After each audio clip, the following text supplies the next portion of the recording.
Her voice cut through the music like glass against steel. Here's to the family fraud in white. The champagne in her hand wasn't for drinking. It arced through the air, catching the lights, and splashed down my shoulder. Gasps, cameras, a perfect stain blooming against silk. My mother rushed forward, wrapping her arms around my sister as though she were the one humiliated. "She didn't mean it," she whispered urgently, to no one in particular. I didn't answer. I didn't flinch. I just let the weight of that moment settle into my bones. They thought my silence meant shame. It meant calculation. Before the poison. For most of my life, my sister, Lena, had been the golden child. Prettier, louder, softer in ways the world rewards. I was the steady one, the one who made sure bills were paid, deadlines met, problems solved. When Dad died, I was 19. I picked up 2 jobs, took night classes, and kept the family afloat. I paid Lena's first semester of college when our mother forgot the tuition deadline. It wasn't charity. It was love. Or at least I thought it was. Over the years, I funded her textbooks, her rent when she couldn't make ends meet, her summer trip to Italy for the experience. No one noticed the pattern. Money always flowing in one direction. I didn't resent it. Not then. But people like Lena, they get drunk on the taste of what they didn't earn. The shift.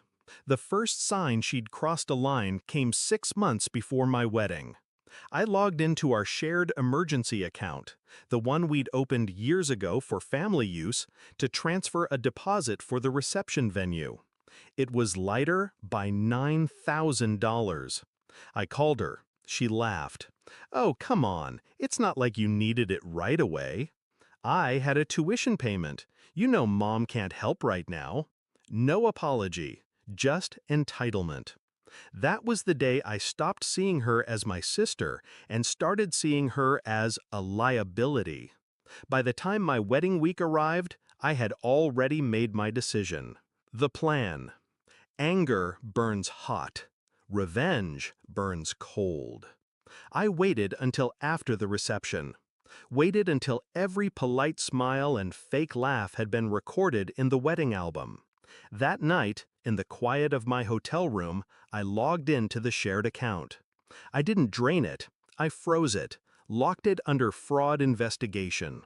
I made sure her debit card would decline at the most inconvenient moment. Then I made one more call, to the university's bursar's office. I had been the one making her payments. I had the authority. And that morning, with a calm voice and a few clicks, I withdrew every cent allocated for her next semester's tuition. Payment failed. Enrollment revoked. 8:40 a.m., the official email went out. The screaming. My phone lit up before I'd even finished my coffee. "Mom, you ruined her life!" she shrieked.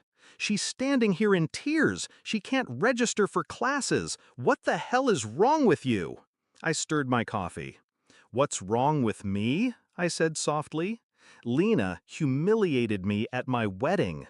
She stole from me. You defended her. Actions have consequences. You're family." "No," I said. "I'm the bank, and the bank is closed." The unraveling. The beauty of quiet revenge is how it multiplies. Without tuition, Lena lost her student housing. Without the emergency account, she couldn't make her car payment.